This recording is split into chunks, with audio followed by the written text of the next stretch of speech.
একদিন নাকি বলে মিষ্ট পুরন্দর, আমার পুস্তক আনো বাপ বিশ্বম্ভর। বাপের বচন শুনি ঘরে ধাই যায়, রুনু ঝুনু করিয়ে নুপুর বাজে পায়। মিষ্ট বলে কথা শুনি নুপুরের ধ্বনি, চতুর্দিকে চাই দুই ব্রাহ্মণ ব্রাহ্মণী। আমার পুত্রের পায়ে নাহিক নুপুর, কোথায় বাজিল বাদ্য নুপুর মধুর।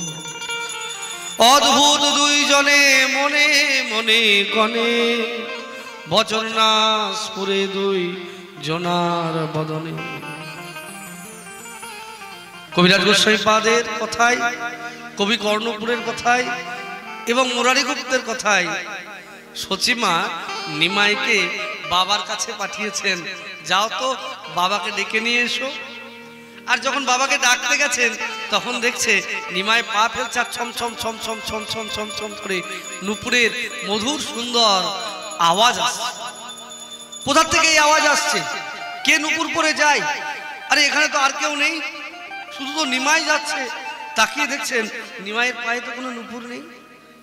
আর চৈতন্য ভাগবত অনুসারে সেখানে দেখা যাচ্ছে যে মিষ্ট পুরন্দর জগন্নাথ মিশ্র নিমাইকে বলছে, নিমাই যাও তো বাবা, আমার ওই গ্রন্থটা ঘর থেকে নিয়ে এসো তো। আচ্ছা বাবা যাচ্ছে। বাবা বলার সঙ্গে সঙ্গেই নিমাই একবারে দুলতে দুলতে আস্তে আস্তে যাচ্ছে, চলতে নাচে বলতে গাই, তার চলন ভঙ্গিটাও তো নৃত্যময়। এত সুন্দর এত মধুর ভাবে যাচ্ছেন, আর যাওয়ার সঙ্গে সঙ্গে ওই ছম ছম ছম ছম ছম ছম আওয়াজ আসছে। সঙ্গে সঙ্গে সচিমা আর নিমাই দুইজনে, মিষ্ট পুরন্দর জগন্নাথ মিশ্র দুইজনে দুজনের মুখের দিকে তাকাচ্ছে। এই তুমি নুপুরের ধ্বনি শুনতে পাচ্ছ? বলে আমি তো পাচ্ছি। তুমি পাচ্ছ? বলে হ্যাঁ। কোথায় বাজছে? বলে এই তো মনে হচ্ছে আমার ছেলে পা ফেলছে আর বাজছে। ওই ভালো করে তাকিয়ে দেখি।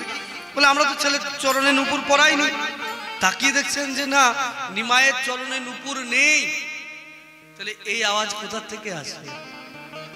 বলে নিমাই কি আর সাধারণ ছেলে গো, তিনি তো সাক্ষাৎ ভগবান। নুপুর তো তার অঙ্গে সব সময় আছে, আর সেই নুপুরের ধ্বনিতে চারিদিকে মুখরিত হয়ে যাচ্ছে।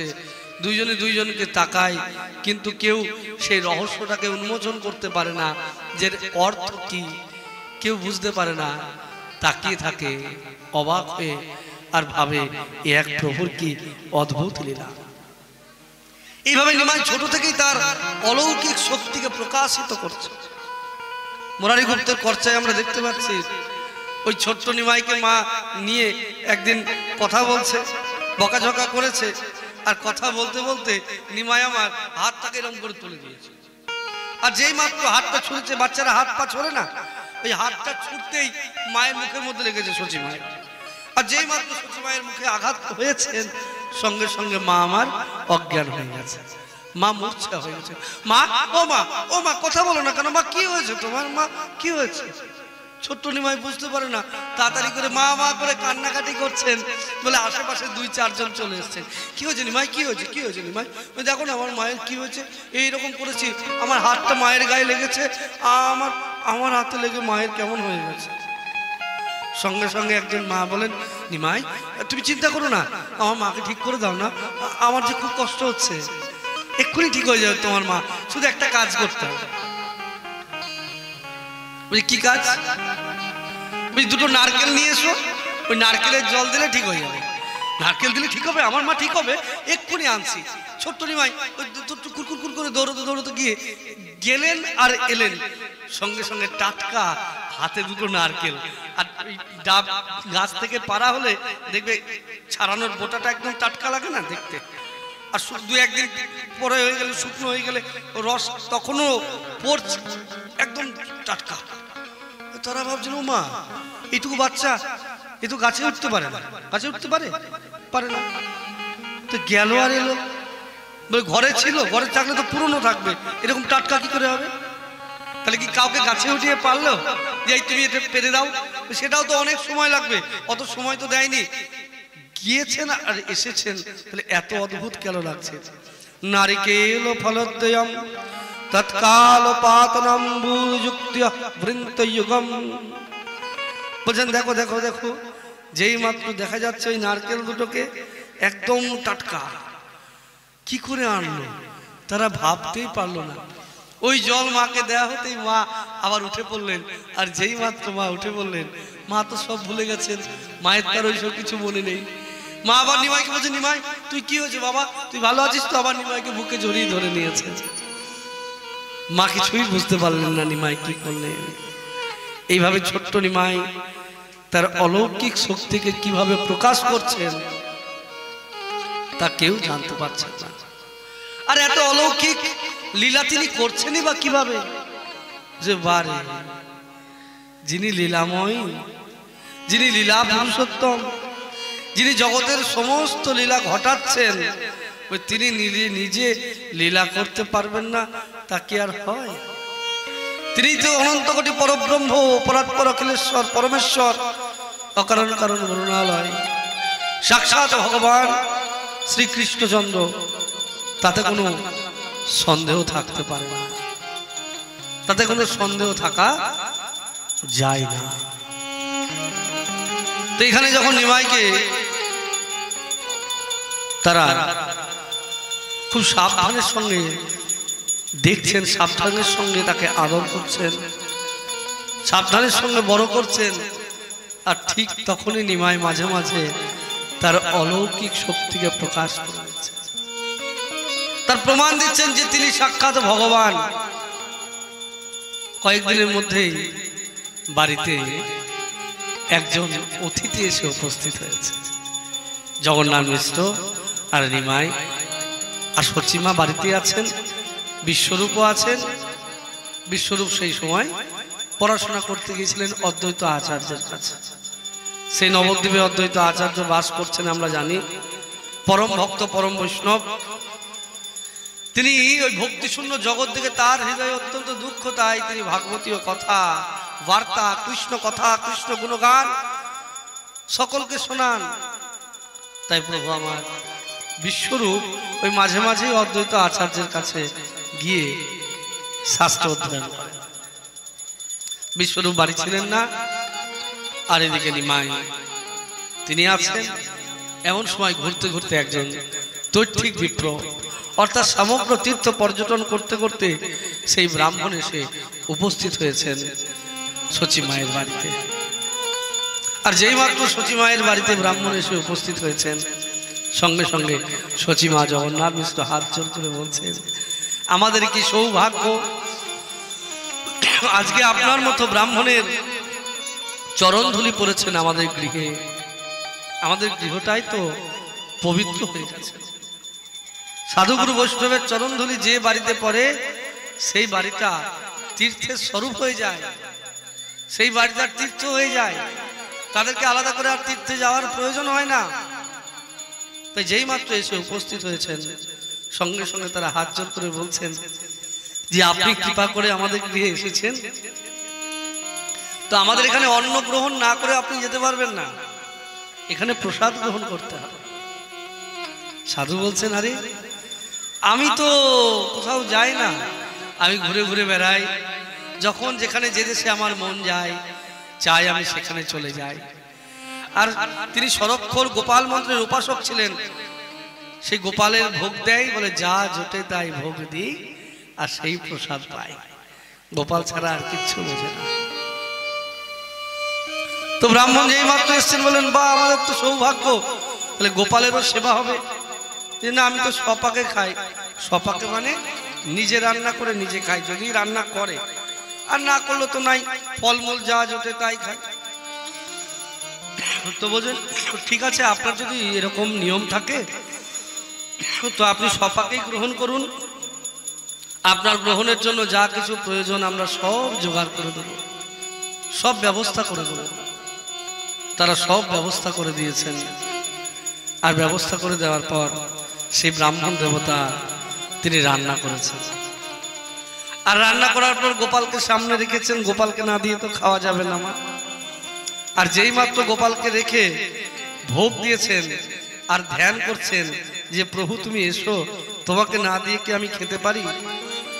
ধ্যান মাত্র করিতে লাগিলা বিপ্রব, সন্মুখে আইলা প্রভু গৌর শূন্য। ধুলাময় সর্বই অঙ্গ মূর্তি দিগম্বর অরুণ নয়ন করচরণ সুন্দর হাসিয়া বিপ্রের অন্ন লইয়া শ্রী করে। আমার প্রভু ওই অন্নটা নিয়েছেন আর নিয়েই দৌড়ে ছুটে চলে যাচ্ছে। আর যেই মাত্র ছুটে চলে যাচ্ছেন তার চরণের ধ্বনি শুনে হঠাৎ করে ব্রাহ্মণের ধ্যান ভেঙে গেছে। ধ্যান ভাঙতে দেখছেন যে ওই ধুলায় ধূসরিত অঙ্গ, ওই ন্যাংটো নিমাই, পরনে কাপড় নাই, ওই কুরকুর করে এসে অন্নটা তুলে নিয়ে খেয়াচ্ছে আর হাসছে, ছুটে চলে যাচ্ছেন। High high high high high, আমার গোপালের ভোগ নষ্ট করে দিল, আমার আর গোপালের ভোগ লাগবে না, হাই হাই হাই, একই কাজ করলো, একই কাজ করলো। যেই মাত্র চিৎকার করেছেন ব্রাহ্মণ আমার গোপালের ভোগ লাগলো না বলে, বলে সঙ্গে সঙ্গে জগন্নাথ মিশ্র ছুটে এসছে, সচিমা ছুটে এসছে, কি হয়েছে কি হয়েছে কি হয়েছে? আর দেখেন নিমাই অন্ন নিয়ে চলে যাচ্ছেন। নিমাই, এত বড় স্পর্ধা তোর, তুই ব্রাহ্মণের অন্ন নষ্ট করে দিলি, ব্রাহ্মণের ভোজন নষ্ট করে দিলি, ভগবানের ভোগ লাগলো না, আজকে তোকে আমি মেরেই ফেলবো। হাত তুলে মারতে যাচ্ছেন। দেখো সাধুর প্রতি কত মর্যাদা। নিমাই প্রাণনাথ, নিমাইকে ছাড়া কিছু ভাবতে পারে না। সেই জগন্নাথ মিশ্র নিমাইয়ের উপর হাত তুলতে যাচ্ছেন কেন? না সাধুর মর্যাদা রক্ষা করার জন্য। সাধুর সম্মান অক্ষুণ্ণ যেন থাকে, সাধুর যেন কখনো অপমান না হয়। আর সন্তানকে প্রথম থেকে শিক্ষা দিচ্ছেন, শাসন না হলে কি করে চলবে, সন্তান তৈরি হবে না। তাই সন্তানদের ছোট থেকে শাসন করা অতীব প্রয়োজন। ওখানে নিমাইকে বাবা মারতে গেছেন, সঙ্গে সঙ্গে সেই ব্রাহ্মণ নির্মল চিত্ত শুদ্ধ শান্ত এসে হাতটা ধরেছেন। আরে আরে মিশ্রবর, কোন জ্ঞান বালকের মারিয়া কি কার্য? তুমি তো পণ্ডিত বড় আর্য, তুমি তো বড় পণ্ডিত, তুমি তো আর্য, তুমি তো জ্ঞানী, তোমার তো জ্ঞান আছে। ওই বাচ্চা ছেলেটা কি বোঝে বলো তো? বাচ্চা ছেলেটা কোনো বুদ্ধি আছে না জ্ঞান আছে? ও তো এমনি খেলার ছলে গ্রহণ করে নিয়েছেন, ও তো খেলার ছলে গ্রহণ করে নিয়েছেন। ওকে তো এইভাবে আপনি মারবেন না, আমি আপনার কাছে হাত জোড় করছি ওর হয়ে।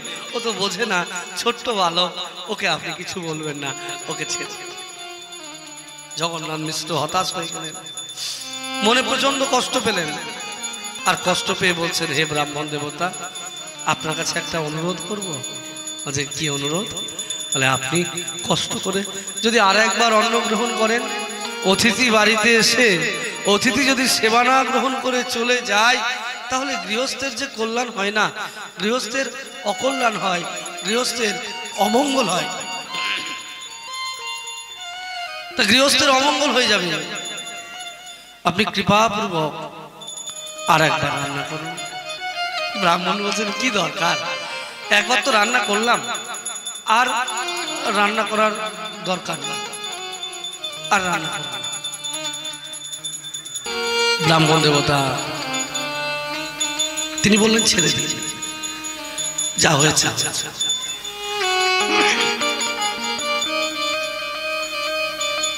জগন্নাথ মিশ্র হাতে পায়ে ধরছে।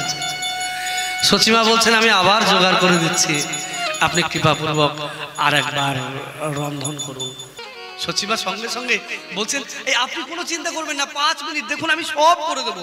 সঙ্গে সঙ্গে সাধু সেবার দৃষ্টান্ত দেখো, সাধু অভুক্ত অবস্থায় গেলে গৃহস্থের অকল্যাণ হবে। তাই সচিমা তাড়াতাড়ি করে সব পরিষ্কার করে ধুয়ে মেজে আবার নতুন করে সব জোগাড় করে দিয়েছে। ব্রাহ্মণ আবার রান্না করতে বসলেন। আর যেই মাত্র রান্না করতে বসলেন, সঙ্গে সঙ্গে জগন্নাথ মিশ্র বলছেন, এই রান্না হবে, ভগবানের ভোগ হবে, সব হবে, আগে আমার শান্ত ছেলেটাকে আগে ওর ব্যবস্থা করি, তারপর যদি আবার গোলমাল করে দেয়। শান্ত ছেলেটার কি ব্যবস্থা হবে? বলে পাশের বাড়িতে গিয়ে রেখে দাও ওকে, এই বাড়িতে রাখা যাবে না। তো পাশের বাড়িতে গিয়ে ঘরে মাঝখানে রেখে দিয়েছেন, আর বাইরে থেকে দরজা বন্ধ করে দিয়েছেন। বলছে, তোমরা বাইরে থেকে দরজা বন্ধ করা থাক, এই নিমাই যেন বেরোতে না পারে, তোমরা লক্ষ্য রাখবে, কারণ ও বেরোলেই গোলমাল করে দেবে, নিমাইকে এখান থেকে বেরোতে দেবে না। বেঁধে রেখে দিয়ে চলে গেছে। এদিকে নিমাই ঘরের মধ্যে ভরা আছে, বাইরে সব মায়েরা পাহারা দিচ্ছে, আর বাইরা নিমাইয়ের সঙ্গে গল্প করছে। এই নিমাই, তোর কি কোনো জাত কুল মান জ্ঞান নাই? কোথাকার ব্রাহ্মণ, কোন জাতের, কোন কুলের, কে জানে বাবা। আর তার হাতে তুই খেলি, তোর তো জাত চলে গেল রে। ছোট্ট নিমাই বলছেন, ওগো কার জাত যায় তোমরা জানো না? আরে সে যাই হোক, সে তো ব্রাহ্মণ বটে, আর আমি তো জাতে গোয়াল। ওই ব্রাহ্মণের হাতে অন্ন খেলে গোয়াল আর কি কখনো জাত যায়? দেখো সত্যি তো তিনি গোয়ালা। আবার ভগবান কৃষ্ণ কোথায় জন্মগ্রহণ করেছেন? নন্দরাজার বাড়িতে। তাহলে গোয়ালা হলো না? দেখো সেই কৃষ্ণের তত্ত্বকে ওই ছোট্ট নিমাই বলে দিলেন, কিন্তু এমন ভাবে বললেন যে সবাই হা হা হা কি সব কথা বলে, দেখ বাচ্চা ছেলেটা কিরকম বলে, কিরকম বলে, এইভাবে ওরা হেসে উড়িয়ে দিল। বৈষ্ণবী মায়ায় তারা বুঝতে পারলো না যে নিমাই কি তত্ত্ব কথা বললেন, নিমাই কি সত্যি কথা বললেন। চমৎকার হয়ে গেল একটা, কাউকে বুঝতে দিলেন। নিমাই ভিতরে আছেন, মায়েরা বাইরে আছেন, ওদিকে রান্না হয়ে গেছেন। আর রান্না হয়ে যেতেই ব্রাহ্মণ আবার ভোগ নৈবেদ্য তৈরি করেছেন, আর নৈবেদ্য করেই ভগবানের কাছে অর্পণ করেছেন। আর অর্পণ করেই ডাকছেন, প্রভু হে মদন গোপাল, তুমি গ্রহণ করবে না? তুমি আসবে না প্রভু? এসো এসো, গ্রহণ করো, তোমাকে না দিয়ে আমি যে খেতে পারবো না। যেই মাত্র চোখ বন্ধ করে চিন্তা করছেন, বলে নিমাই আবার বলে কোথার থেকে নিমাই দৌড়তে দৌড়তে চলে এসছে, আর এসে আবার এক ফুটো নিয়েছে, আর এক ফুটো নিয়ে আবার খেয়ে দে হাসতে হাসতে আবার চলে যাচ্ছেন। আর ব্রাহ্মণ তাকিয়ে ফেলেছেন, তাকিয়ে দেখছেন নিমাই আবার খেয়ে যাচ্ছেন। হায় হায় হায় হায় হায় হায় হায় হায়, এই খেয়ে নিল খেয়ে নিল। সঙ্গে সঙ্গে জগন্নাথ মিশ্র ছুটে এসছেন, হাতে একটা লাঠি নিয়ে এসছেন, মেরেই ফেলবো। আবার নষ্ট করে দিয়েছেন, আবার নষ্ট করে দিয়েছেন, ছুটে এসে মারতে যাচ্ছেন। আর ব্রাহ্মণ দেবতা ধরেছেন। ভগবানের ইচ্ছা ছাড়া কিছু হয় না। হে জগন্নাথ মিশ্র, আপনি কখনোই এরকম করবেন না, আপনি স্থির হন, মারবেন না। খুব বকা দিলেন, মনটা খুব খারাপ হয়ে গেল। দুইবার রান্না করলেন, ব্রাহ্মণের ভোগ লাগলো না, ভগবানের ভোগ লাগলো না। ছি ছি ছি ছি, এমন ভাবে তারা করলেন। নিমাই বাবার ভয়ে, বাবার তারা খাওয়ার ভয়ে গিয়ে ঘরের মধ্যে চুপ করে এক কোনায় লুকিয়েছে। ব্রাহ্মণকে হাত জোর করে জগন্নাথ মিশ্রকে থামালেন। জগন্নাথ মিশ্র বাড়ির বারান্দায় ওই নিচে সিঁড়ির মধ্যে মাথায় হাত দিয়ে অধবদনে বসিয়ে রাখলেন। আমার কপালটাই খারাপ, আমি সাধুর সেবা করতে পারলাম না। আমার ভাগ্যটাই খারাপ, আমি সাধু সেবা করতে পারলাম না। আর কোনো কথা বলার আছে বলো? আর কোনো ভাষা আছে? আর কিছু বলার চলে? কি বলবে? সচি মায়েরও মন খারাপ, জগন্নাথ মিশ্রের মন খারাপ। ব্রাহ্মণ দেবতা বলছেন, ছেড়ে দিন, যা হয়েছে হয়েছে। এই কথোপকথন চলছে, এমন সময় একটা সুন্দর বালক সেখানে এসে উপস্থিত। অপূর্ব তেজ, অপূর্ব দিব্য জ্যোতি তার, তিনি মহাজ্যোতির্ময় ধাম। সর্বঙ্গে নিরুপম, লাবণ্যের সীমা, স্কন্ধে যজ্ঞ সুত, ব্রহ্ম তেজ মূর্তিমত। তৈত্তিক ব্রাহ্মণ মুগ্ধ হই এক দৃষ্টে চাহে ঘন ঘন। কি অপূর্ব সুন্দর রূপ, কি দিব্য যুবক, সুন্দর ধুতি পরে আছে, সাদা ধবধবে ধুতি, যজ্ঞসূত্র পইতে আছে, টানা টানা চোখ, খুব মিষ্টি দেখতে। এত সুন্দর জ্যোতির্ময় পুরুষ, কে তিনি? পাশে পরিচয় দিলেন, ইনি জগন্নাথ মিশ্রের বড় ছেলে, নাম বিশ্বরূপ। বিশ্বরূপ পড়তে গেছিলেন অদ্বৈত আচার্যের বাড়িতে, আর অদ্বৈত আচার্যের বাড়িতে পড়তে যাওয়ার পরে ফিরে এসছেন। আর ফিরে এসে এইসব ঘটনা শুনলেন। ঘটনা শুনে ব্রাহ্মণকে প্রণাম করলেন। ব্রাহ্মণকে প্রণাম করে বলছেন, হে ব্রাহ্মণ দেবতা, আপনাকে দেখে আমি অত্যন্ত আনন্দিত হয়েছি। ব্রাহ্মণ জিজ্ঞেস করছেন, বিশ্বরূপ তুমি ভালো আছো তো? খবর পেলেন যিনি জগন্নাথ মিশ্রের বড় ছেলে, পরিচয় হয়ে গেল, তুমি ভালো আছো তো? বললেন, না আমি ভালো নেই। বলে, কেন? হরিষু পাইল বড় তোমার দর্শনে, বিষাদ পাইল বড় এসব শ্রবণে। তুমি উপবাস বা করিবাজার ঘরে, সর্বত্র তাহার অমঙ্গল ফল ধরে। আমি বড় আনন্দ পেলাম যখন শুনলাম আপনার মতো ব্রাহ্মণ আমার গৃহের অতিথি হয়ে এসেছেন। তখন খুব আনন্দ পেয়েছি, কিন্তু বড় দুঃখ পেলাম যখন শুনলাম আপনি অভুক্ত অবস্থায় চলে যাচ্ছেন, আপনি খাবার গ্রহণ না করে চলে যাচ্ছেন। এটাই আমি বড় কষ্ট পেলাম, আমি বড় দুঃখ পেলাম। আপনার মতো ব্রাহ্মণের যে বাড়িতে সেবা না হয় সেই বাড়ির যে চিরকাল অমঙ্গল হয়। হে ব্রাহ্মণ দেবতা, আপনার কাছে আর একবার হাত জোর করে নিবেদন করি, আপনি কষ্টপূর্বক আর একবার যদি রান্না করেন, আবার একবার, দুবার রান্না করার পর কি আর বলা যায় মা? আর বলা চলে? এটা কি বলা সাজে? কিন্তু এমন মিষ্টি বলছেন, মিষ্টি করে বললে না এই কথাতেই সব হয়, এই কথাতেই রাগ হয়ে যায়, কথাতেই কুরুক্ষেত্রের যুদ্ধ হয়ে গেল, আবার কথাতেই ভগবান ভক্তের হৃদয়ে বাধা পড়ে যায়।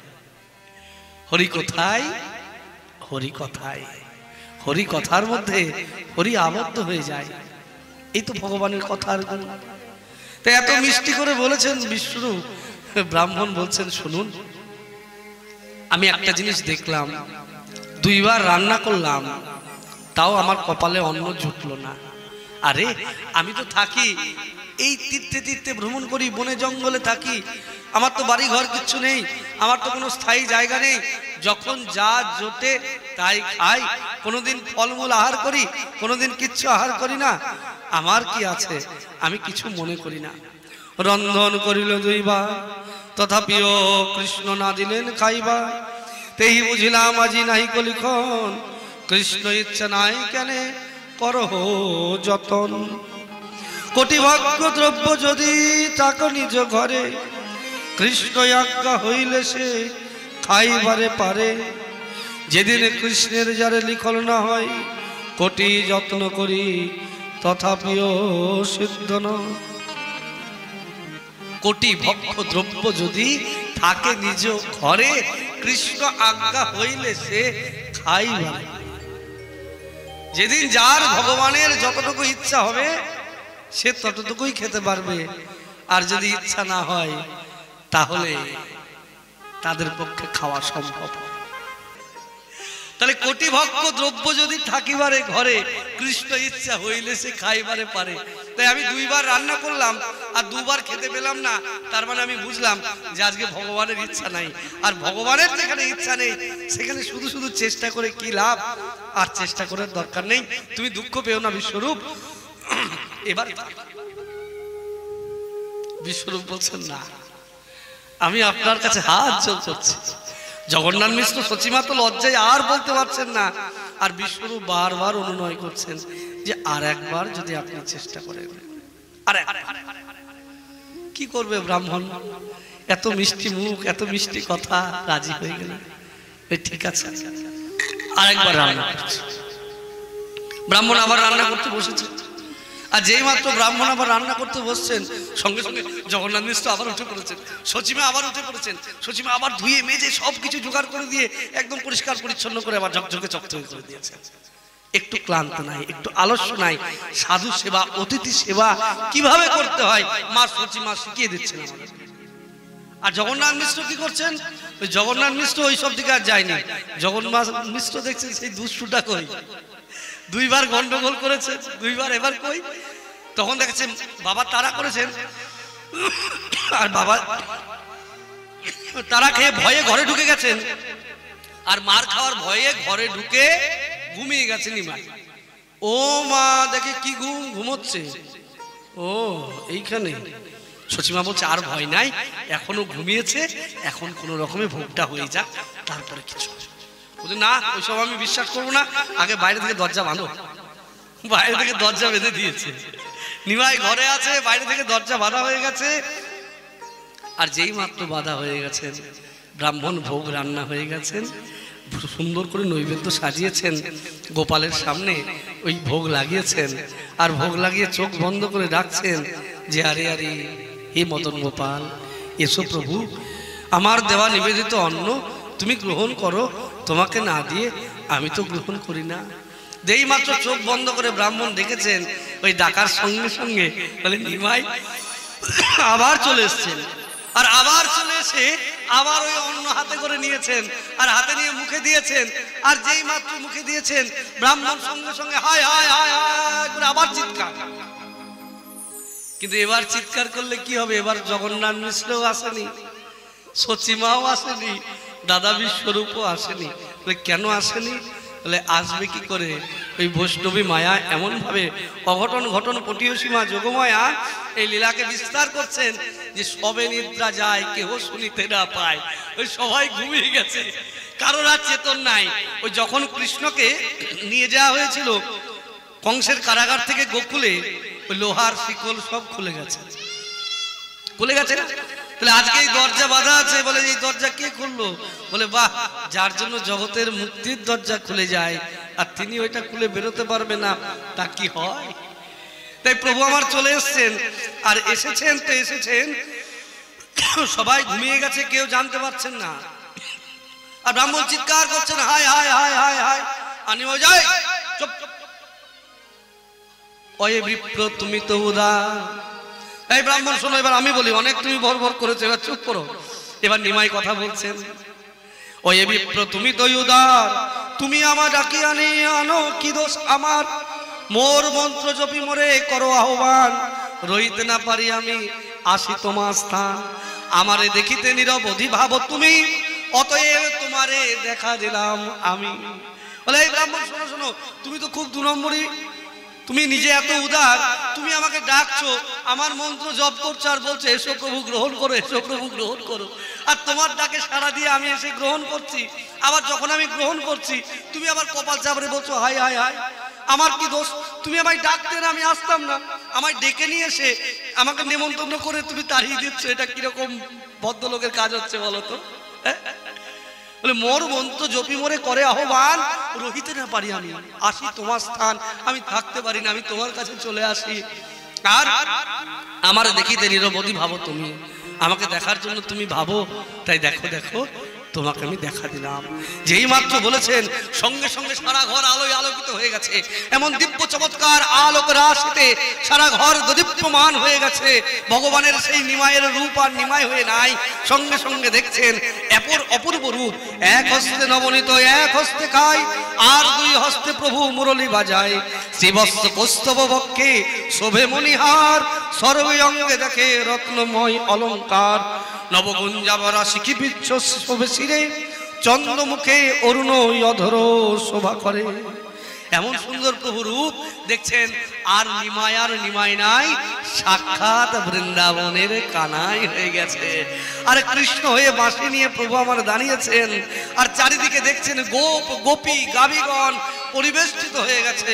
ভগবান সুন্দর বৈজয়ন্তী মালা পরে তাকিয়েছেন ভগবান কৃষ্ণচন্দ্র সেই ব্রাহ্মণের দিকে। আর ব্রাহ্মণ কৃষ্ণ চরণে নিজেকে সমর্পণ করে দিয়ে বলছেন, প্রভু কে রূপ দেখলাম আমি, কি রূপ দেখলাম, আজকে আমি ধন্য ধন্য ধন্য। बोलिए कृष्ण कन्हैया लाल की, बोलिए कृष्ण कन्हैया लाल की, बोलिए कृष्ण कन्हैया लाल की जय हो।